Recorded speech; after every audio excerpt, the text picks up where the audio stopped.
Okay, I turned off the chat just in case people accidentally post in there instead of the Q&A as people file in. So Q&A only. And let me go ahead and share my screen.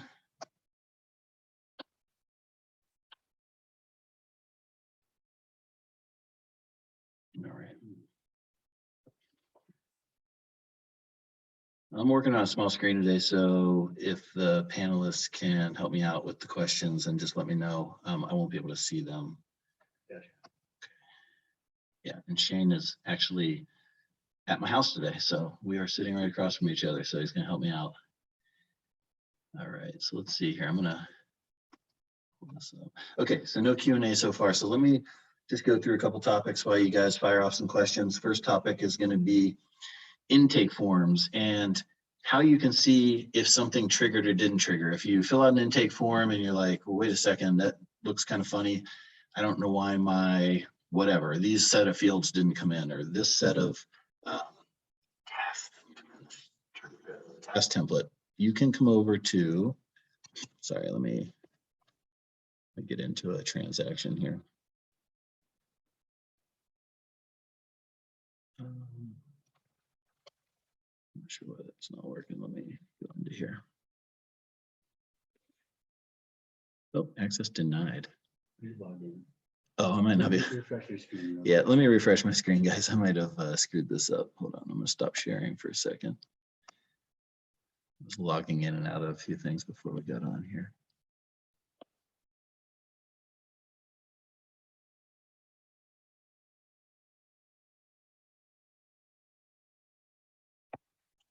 Yeah, I wasn't even logged in.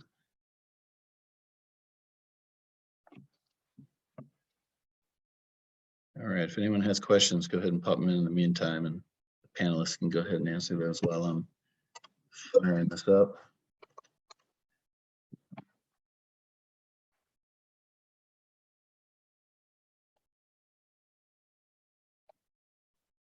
Okay, we are back in order here. Okay, so you fill out an intake form and you don't see a task template or something you expected to see there. Let me go into Beverly because I think I had an intake form come into this one originally. And I'm going to just head up to the health bar here. And once you're in the health bar, you can come up here and there's going to be two. Okay, this isn't a good transaction. We'll pop in another one. So you're going to see these two menus here. Intake submission and intake approval. This is when the agent fills out the form, the intake submission, and the intake approval is when the TC approves it to be a transaction. That's the final phase. So you're able to see what fired off at each stage. So if you click on this, there's going to be a list of triggers here. So let me go back and find a transaction in the list here. Let me just go to this one. We'll see if there's anything in here. Nope. Because they're still in the intake process. Like go down to like. Oh, I was just gonna go up to the property history here. Maybe test court. Okay, I'm gonna try test court. Okay. No, this one wasn't filled out either. Let's try to find one here.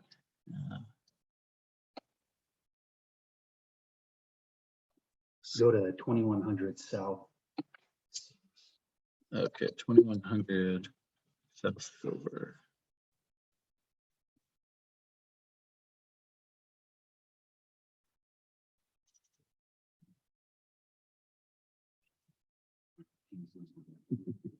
Yeah, disaster. You guys got to bail us out with some questions while we get organized here. I apologize for this. I can't find any transactions with the actual intake coming into them. 1024. Okay. All right. We will make it through this. I promise. Okay. So here you go.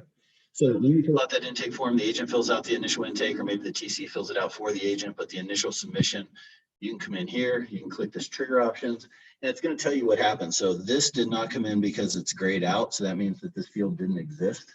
So if you anticipated this to come in, you need to go add this referral received field to that transaction. This one down here, this one actually fired off. You can see because it's black. And you can see if it's red, it didn't. So this one is an or. So this still came in. This template still is being asked to brought in the transaction. But two of the or statements were not true. So these two were not true. The one on top was true, but that's enough to bring this in because you only needed one out of these three since they were or conditions. So this is a handy little thing. If you see something that you thought should have came in, but it didn't.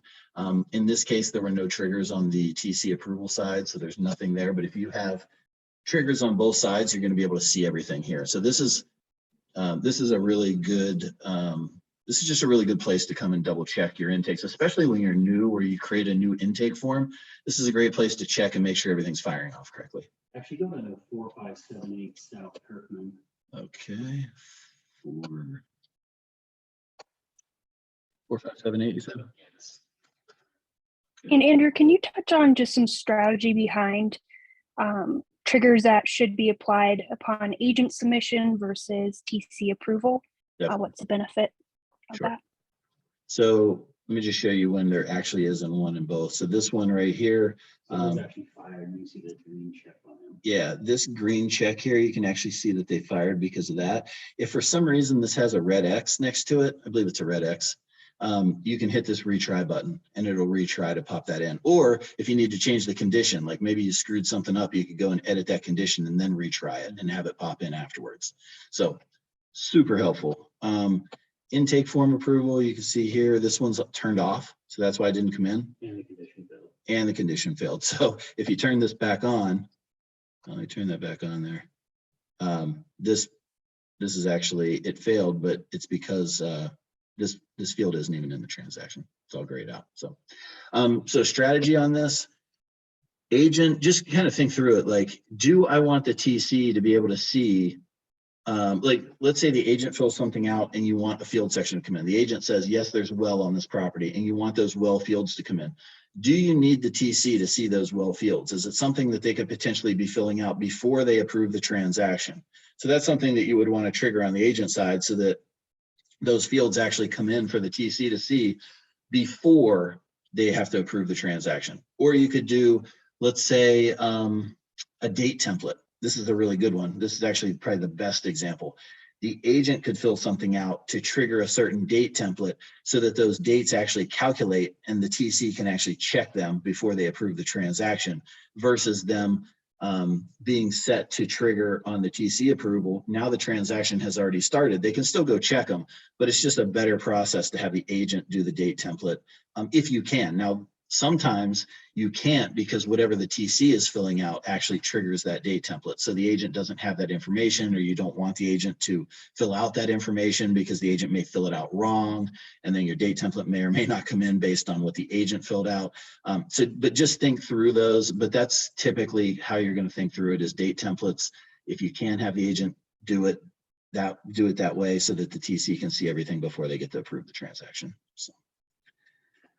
Any other thoughts on that, Hannah or Jana, as you're going through with clients? Are you seeing people like, making mistakes on that, or just not being able to see what they should be able to see in the approval process? No, I think that about covers it.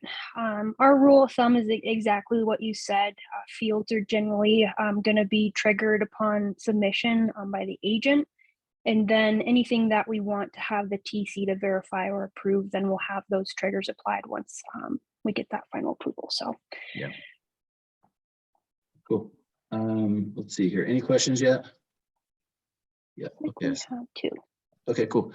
Probably a really simple question, oversight on my part. Where can I remove the broker signed document button? Yeah, so good question. A lot of people ask that question actually. So if you come over to the this little gear icon, and then you go down to the bottom to global settings, and you go to default settings at the bottom there. If you scroll all the way down, I believe it's the last one on the right here, and hopefully my Q&A isn't blocking my screen. Can you guys just see my regular screen without the Q&A? Here's the broker sign button. So you can hide it or you can show it. So if you don't need it, go ahead and hide it. As long as that's turned off, you're good to go. Okay, I'm starting to upload my agents into the organization, but OTC is saying error, please enter a valid email address when I'm filling out their invite example. The only thing I can think of on that is their email entered in the system somewhere? Would it say duplicate, Shane, or would it say error? Email is only good and chosen by editor. Okay. Yeah. If it's entered by another organization. Yeah. The only thing we can think of is maybe it's entered by a different organization, or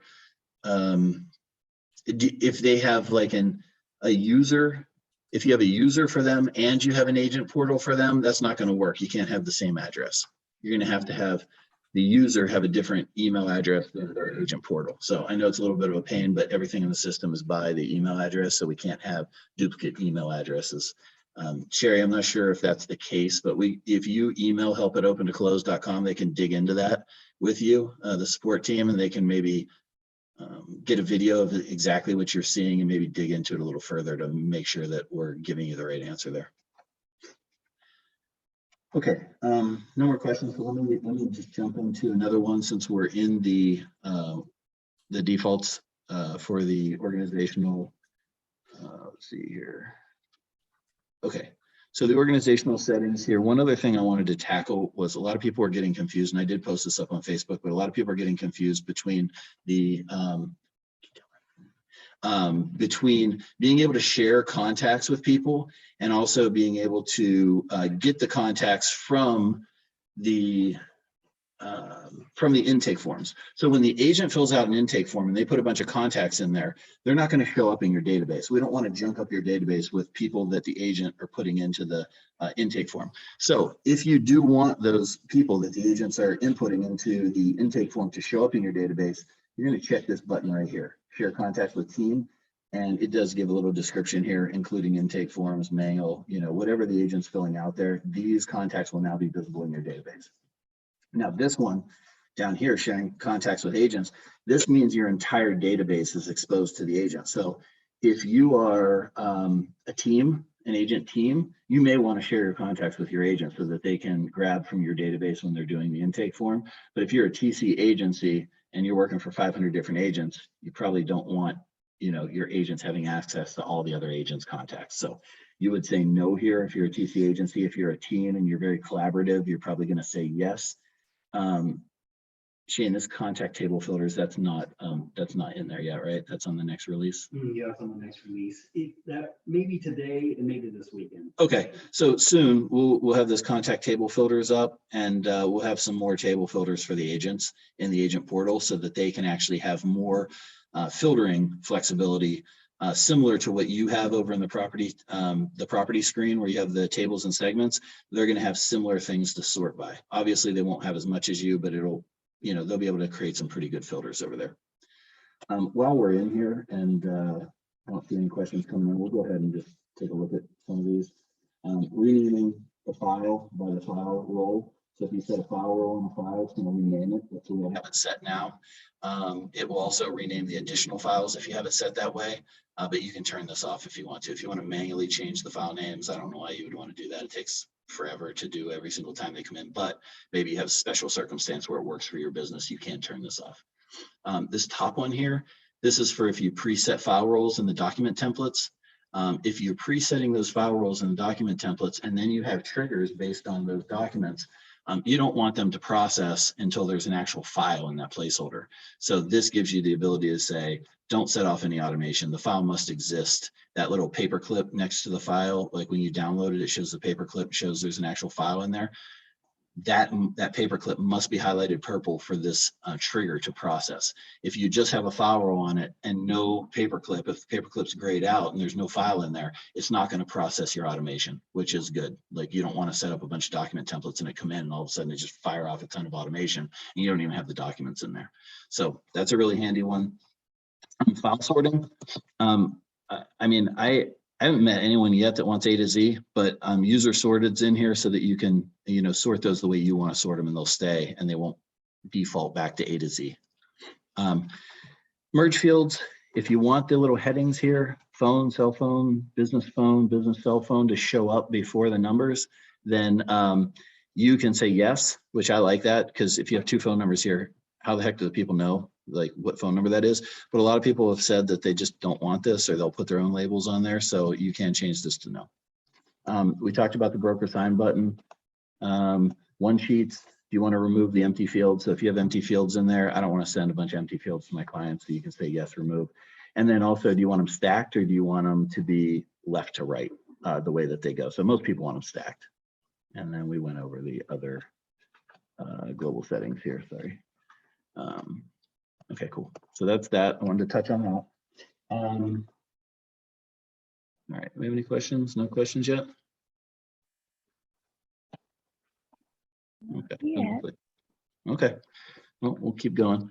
Let me think. What else can we talk about today? Oh, okay. I get a question quite a bit lately. Why use documents? Like a lot of people aren't even downloading their documents into the system, which is just a huge inefficiency in my opinion.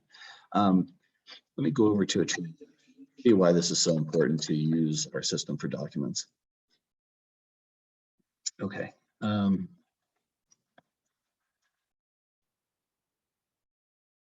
Okay. First thing we're going to talk about over here is, oh, well, actually, let's bounce over here. So let's go to document templates first. So when you go to your document templates, let me close that out. Go to templates, and we'll go over to document templates. And I don't have many good document templates in here, sorry, but we'll just go in this one. Hopefully it's enough. Yeah, this one's all right. So in here, what you can do is preset these file roles, because every time I download the purchase contract, I don't want to have to come over here and say, set this, search for it. You know, it takes, I don't know, take you 5 seconds. But if you're talking about every single document, 5 seconds becomes a lot. Now you're talking, you know, 5-10 minutes a transaction.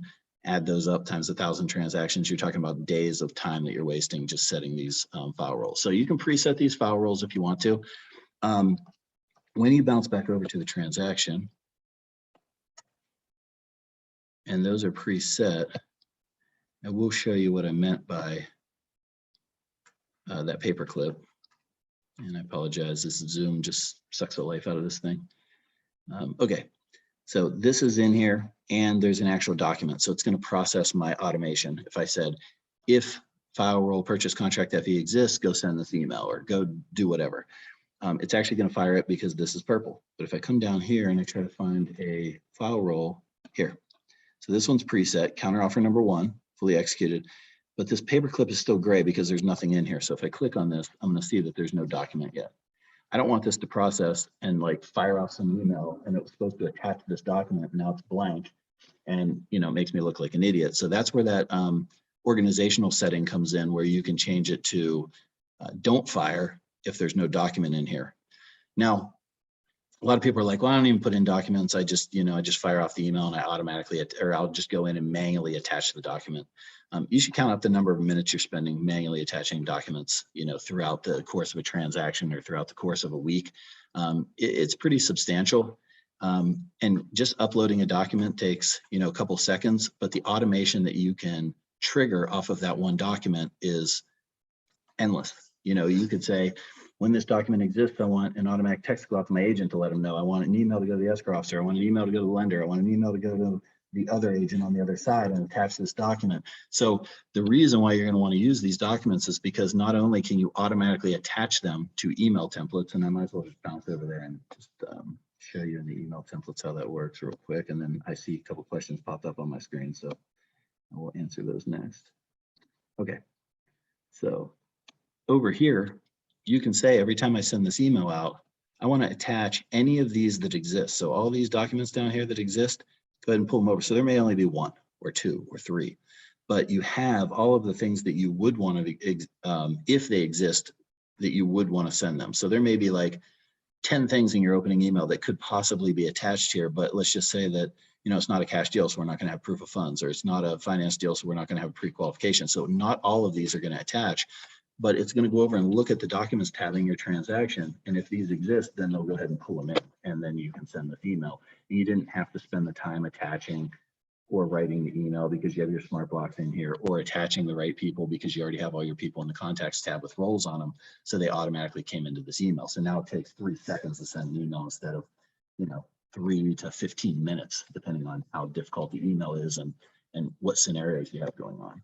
So, all right, let's take a look at these questions. Okay, I think I know the answer, but if I set up a document template the way I want it to be organized, let's say, if cash, I need proof of funds. If finance, I need pre-approval. Can I use triggers to remove the one that doesn't apply? So, no, you can't trigger individual placeholders with the triggers. you can only trigger the folder that placeholder exists in. So you may have a placeholder that is finance documents, and then you may have a folder that is the documents that go with the cash deal. And so if it's cash, the documents that would come in with all the placeholders for a cash deal, and if it's finance, the folder would come in with all the placeholders for the finance deal. So something that, yeah, I definitely want to look at for the future. That'd be kind of cool to have individual placeholders trigger, because then you could, instead of having a bunch of folders, you could actually have one folder with a bunch of placeholders in it and just trigger just the right placeholders to come in instead of the folders with the placeholders. So not possible now, but it may be in the future. Who knows? Can I say your mic is really low? Oh, my mic is really low. Let me check it out.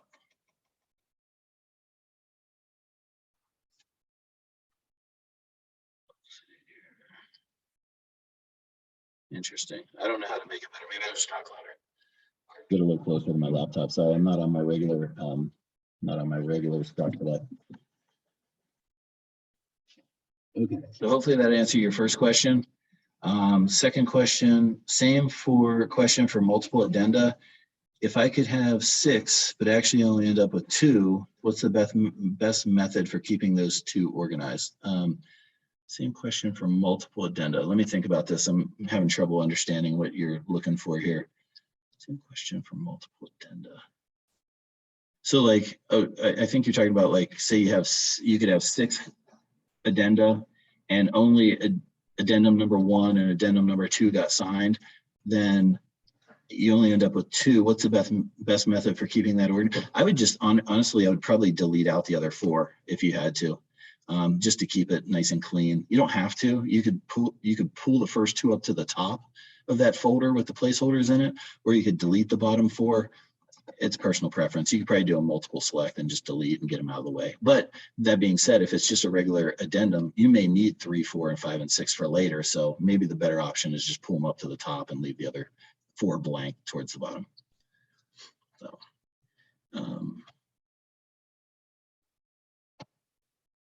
Okay, looks like we are out of questions again, so make sure you ask your questions. I'm going to dive into, let me go back over to documents for a second.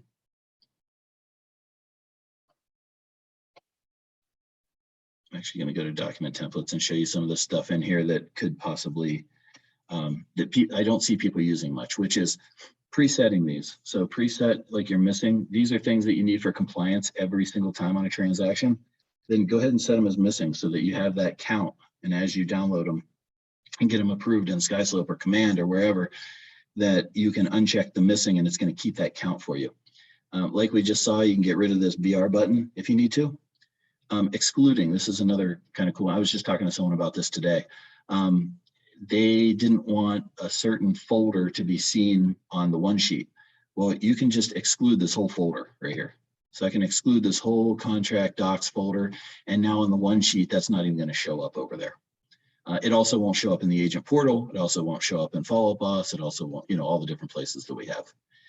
And then what else on here? All these buttons and having a system for your TCs, and everyone knows like approved in SkySlope, AISS, then they can turn this green once it's approved. And now they don't have to wonder anymore. You can also put a note and expose it. So I can put a note here. Expose this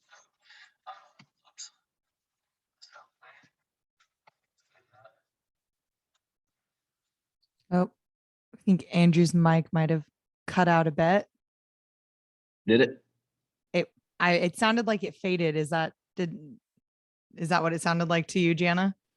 Yeah, cut out quite right after. You grab your microphone. Yeah. Here, don't go on the stage. We'll grab, Shane's gonna grab my other microphone for me. So in the Sounds good. meantime, hopefully it'll be okay until then. So Candace said, is there a way to format starting a new line in a new text template like we can in an email template? Yeah, Candace, have you tried using the BR button, which I'll show you here. Let's go to text templates.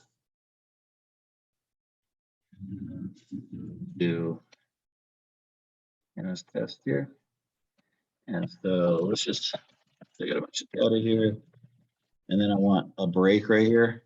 You just come over to here, pop this open, come to utilities, our button here, and then go ahead and paste that. Oops. Go ahead and paste this in here, and then do that, and then you could actually paste it again, and that BR is actually going to get you. Thank you. Okay, I'm going to actually put in a new mic now, but that's how you do it. You use this BR button. So Candace, let me know if you tried the BR button or if you just maybe just didn't know it was there. So hold on 1 second. I'm going to get this mic hooked up. This is the time when you submit lots of questions while I'm having to do this.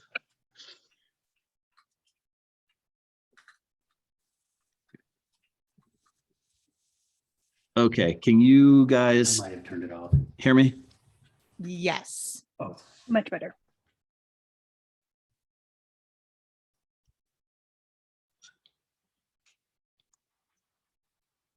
Hannah, can you hear me? Yes, you sound good to me. Can you hear us? Okay. Sometimes when a mic gets plugged in, the audio also switches over. So that could be what Andrew's experiencing right now. Can you hear us, Andrew?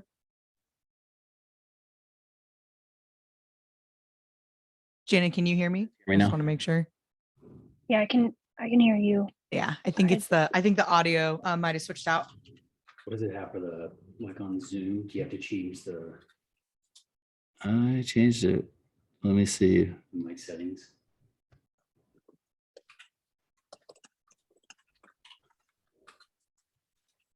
Well, while Okay, he's can you guys hear doing me now? that, Yes, we can hear you Can you this hear us? whole time. Can you hear us?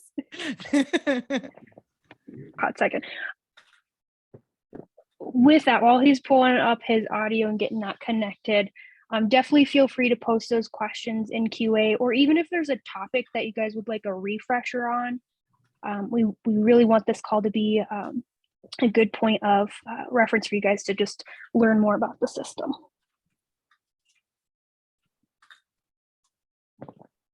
Otherwise, How do we want to describe the utility button, the merge field button, the 3 lines with the 3 dots? Do you think that or the should we call it the utility button on this screen? I want to make sure because kind of like a I'm bullet point, yeah. the bullet point. Oh yeah, bullet points. There we go. Can you guys hear me now? Yes. Yep, can you hear us? Can you hear us? Oh, yes, thank you. Okay. We could hear you, but it didn't seem like you could hear us. Okay, we got you. All right. Sorry about that. So are you guys in the middle of something? Sorry, I was trying to fix that. Nope, we were just actually seeing if there was any other questions or topics that the participants wanted to cover. So feel free to post those on the Q&A. All right. Otherwise, Yeah, let me show you some of these while I'm in here. Let me show you some of these utilities and merge fields. So this button right here, or you can do Control A, is going to pop open this left side of the screen. So if you're in emails or texts or anything like that, you can just click on one of these fields and it's going to copy it. And then you can just come over here and paste it. So that's your merge fields. You also have your contact roles. So if you click on appraiser full name, click on it, it will copy it. You can come over here and you can paste it. Smart blocks are the same way. You come over here and find your smart blocks, click on them, come down here and just paste it. So you can see how easy that is. Smart block groups, utilities, that BR button, obviously that's going to put a space in between. Contact loop, that's going to be a, you can watch, there's some videos on this, but like creating a contact loop where if you have 99 buyers in there and you say, use the smart block for buyer information, it will actually list all 99 right in a row without you having to type or copy and paste or do any of that stuff with it. And then you also have the property email address. This is for something that if you wanted to send to the agent to send all the emails to. Sorry, this is the property email. Yeah, this is property email address. So yeah, the agent can email in documents and they're going to come into unapproved documents over in your documents section. So just some handy little merge type stuff in there. and to piggyback on that, if that's okay, when you were looking at the merge fields for contact information, one thing to keep in mind as you guys add in your vendors, there's a section for personal information versus business. So best practice for vendors, try and make sure that your TCs, your agents, or add in their contact information there. versus clients, that's going to be a little bit more personal. That's just going to make it a lot easier as you guys are using your emails on the front end and not having to swap out information. Yeah, the other advantage of that too is if you want to create client portals for the clients to see different contact information, and you have, like, let's just say you have your lender's personal cell phone because you guys are, on a friendly basis. So you have their personal cell phone in there, but you also have their business information. You can actually limit what the client can see. You can say only show them the lender business information. So that way you're not giving out personal cell phones and things like that. All right. Well, those are all the topics I wrote down to talk about today because I figured it would be a lively bunch like last time, but we're not getting many questions. So what are you guys struggling with? Just give me anything, even a topic just to kind of go over in general. It doesn't have to be a specific question. Here we go. In the email inbox, I'm showing the Gmail inbox feature has been disabled by Google. Is there a workaround? Not right now. Shane's taking a look at that right now. They redid some of their API. They redid their API, and basically we're trying to catch up now and reformulate that so you guys can get that inbox back in there. So it was something that was unanticipated by us. They didn't notify us. It just happened. And now we have to scramble to make it work.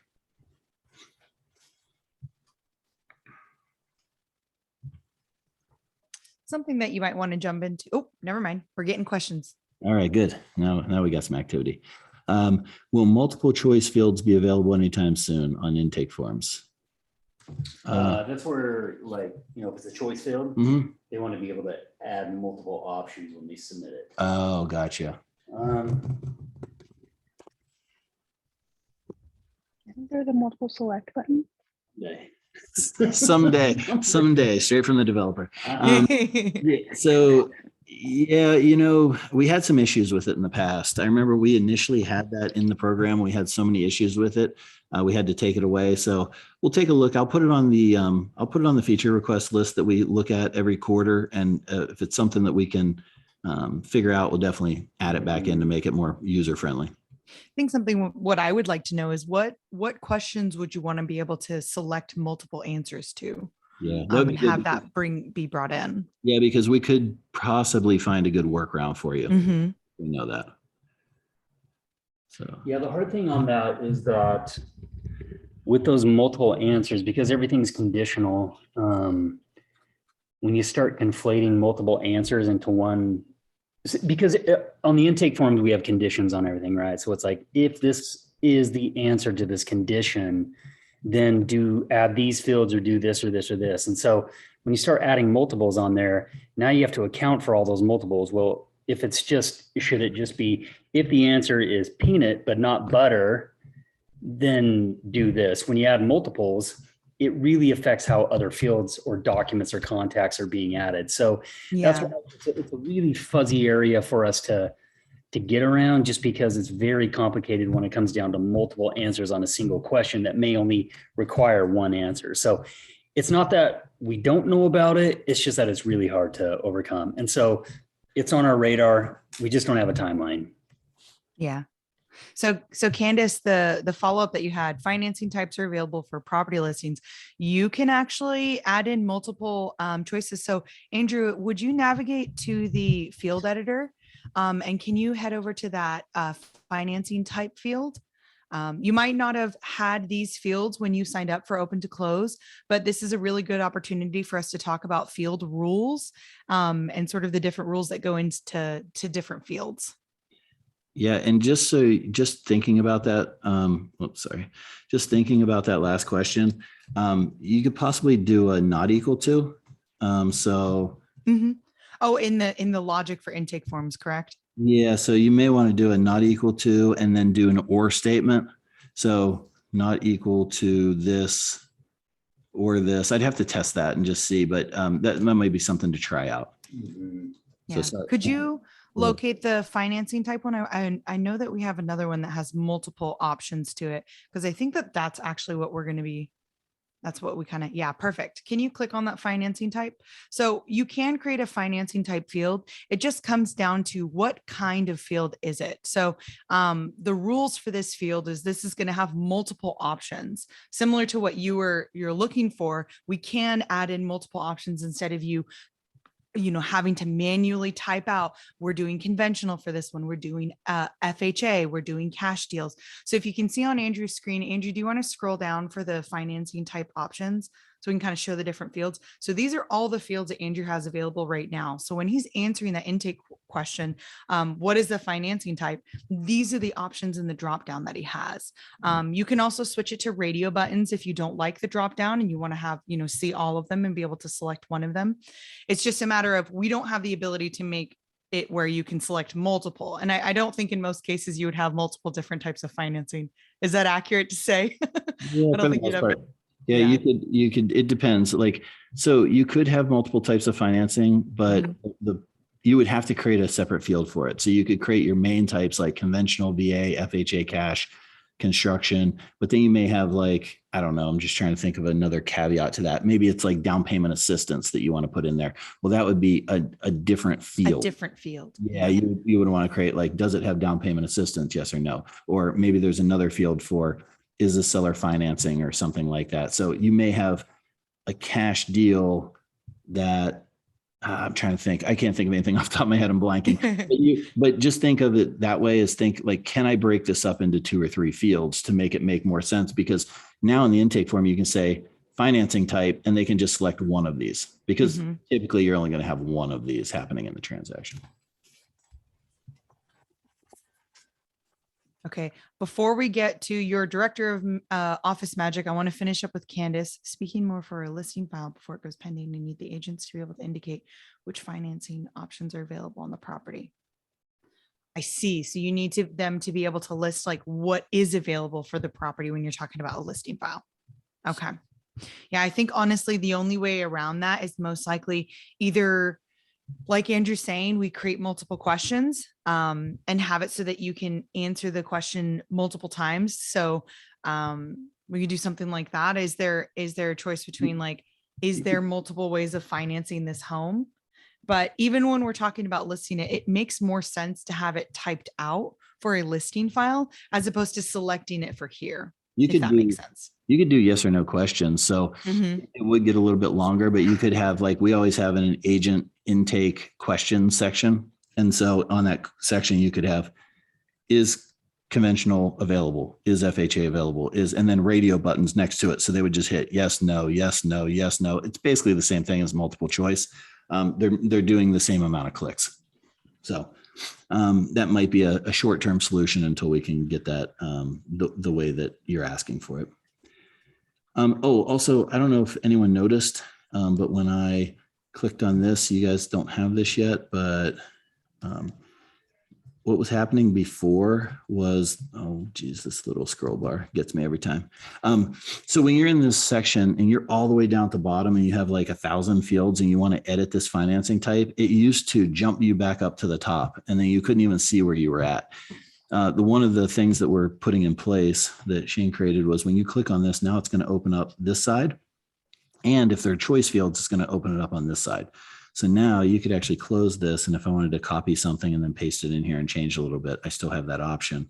But now you don't bounce all the way up to the top. If you click on a field, it just pops it open over here so that you can make your changes and then you're right back to where you were. So we'll probably be releasing some of the options. I don't know if you can see it on there, or if you like select multiple, you can move them or delete them. We're still working around some of that just to make it easier to move and delete fields. Yeah, so there you go. So I just selected 4 fields and now I can delete this. If I hit delete, it is going to pop up that I have to type delete in this box. This is final. So we get it all the time. People are like, why are these fields deleted? Did you type delete in there? Yeah, I did, but I didn't want them deleted. So just be real cognizant of what you're typing and what you're clicking. We get that quite a bit. All right. All right, what else do we have in questions here? Let me, okay. The field webinar was amazing. I just spent this morning reviewing that and taking notes. So I would highly recommend that for anyone diving into fields. Thank you. Yeah, that was a good one. Fields, man, fields are so powerful. So definitely educate yourself on fields, because you can trigger, like say this is a choice field, conventional. We pick conventional. Well, that can trigger a certain email to go out just based on the selection that you choose. There's so many things you can do with fields. So definitely watch that. And thanks for that compliment. Appreciate that. Here's a topic that I could use more clarity on, but I don't have specific question. Trigger templates. I just started dabbling with them, very task heavy, and would love to figure out how trigger templates could make an intake form to closing process more efficient. Sure. So triggers in general, 3 types of triggers, just for review. You have a intake form trigger. Those are the triggers that live in the intake form based on the questions that were answered in the intake process and by the TC approval. Those are going to trigger certain things to happen. That would be an example of, is there a buyer contingency? Yes.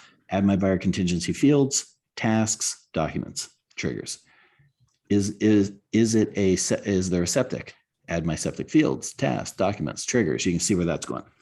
Then you have your task triggers. So your task triggers are, if I check off this task by a certain date, or if I don't check it off by a certain date, send this email, add this template, send this text message. All that happens, but the trigger action is you checking off the task. Now, automated triggers. Let me go over here.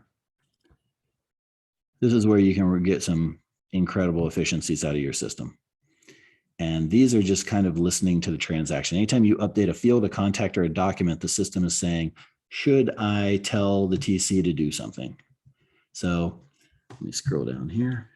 Oops, I do that every time. Let's see. That's why you don't use Chrome. Okay, so here you go. So if HOA is equal to no and the buyer exists in the property, then send this text message, and you don't have to send it immediately. So if you have immediately here, it's going to say, as soon as these 2 things are true, tell me to send this email or this text message in this case. In this case, I have a date. So I could have 3 days before closing at 8 a.m., or I could have 2 days after closing at 4 p.m., or whatever you want to do. And then you could say, if these are true, okay, put it up in a different section, letting me know that all my conditions have been met, but don't tell me to send it until this date that I've preset on here. Now you'll be able to see, like in here, I have immediates on. Well, let me see if I have, maybe I'm in the wrong folder here. Let's see here. Let me find an immediate if I have one in here. Oh, here is one. So if the contract title is not blank, immediately tell me to send this email. So where this comes into play is, now I'm not going to task lists every single morning, or I'm not going to the task pipeline to go check what tasks I have to complete to make sure these send out.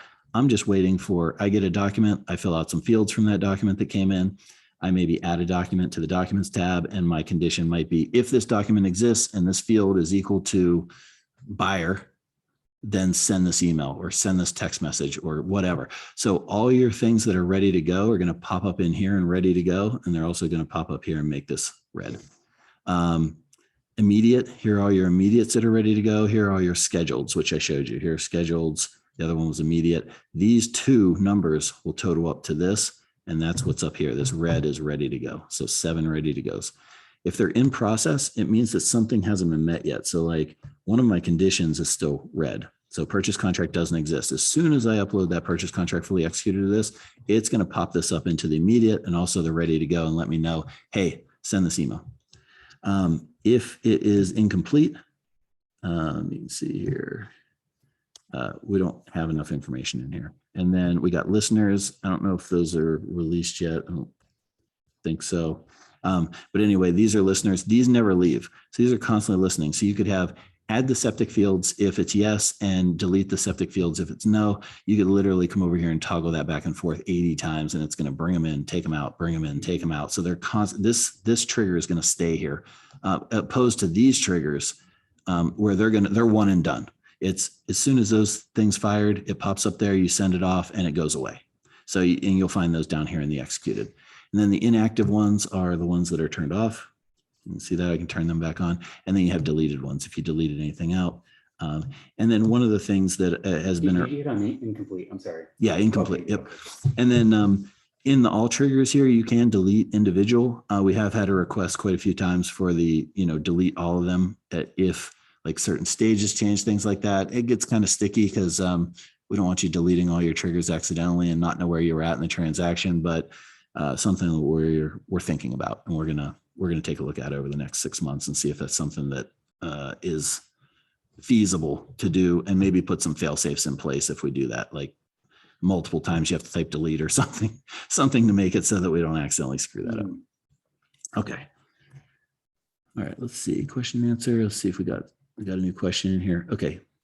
Oh, that was just the one that we were doing. So hopefully that gave you some clarity. I mean, the big thing with triggers is taking your tasks and saying, okay, when I check off this task, I typically send this email, send this text, and then I add a template.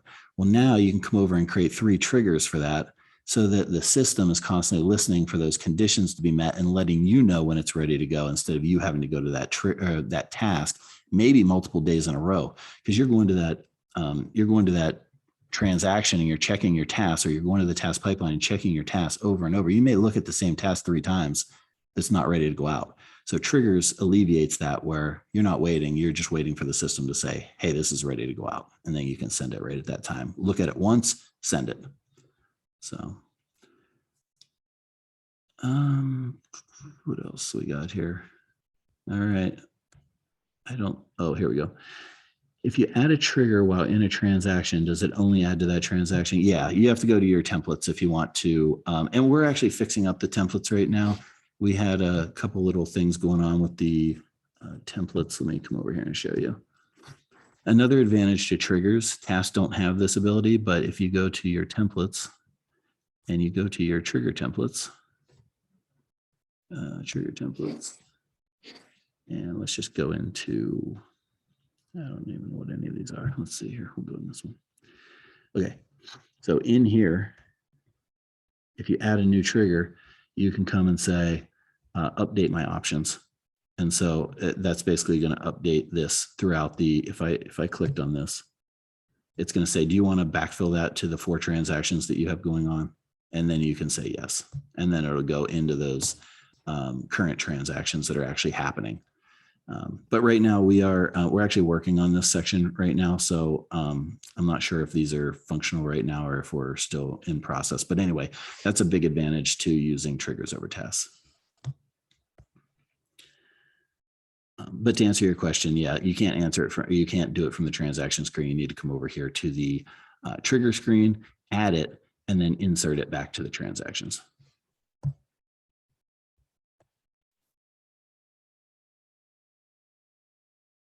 All right, looks like we are out of questions. We're within 10 minutes, so I'll hang out here for another 2-3 minutes. If we don't have any more questions, we'll go ahead and wrap it up. I apologize for the mic trouble and the the stuff at the beginning. It's just one of those days, I guess.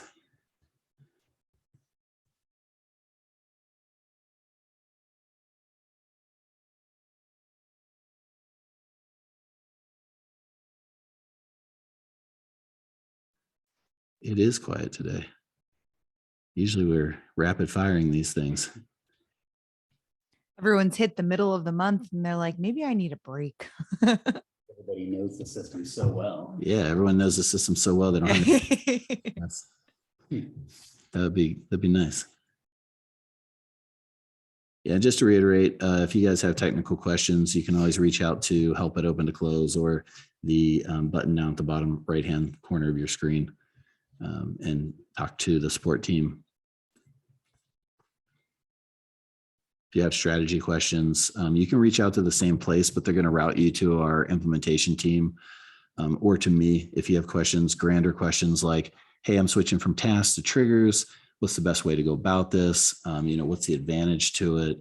How have you seen other people set this up in this scenario or in this state? Or, we can give you as many tips and tricks as we know about your individual scenario. So, all right, I don't see any other questions come in. 2 minutes has passed, so we'll go ahead and wrap this up. Thanks for being here. Next week, same thing, open question and answer, and we'll also have a couple topics. And next time I will have a few more topics just in case you guys are quiet again. So we'll talk to you next week. Thanks for coming. Bye. Thank you guys. Have a good day.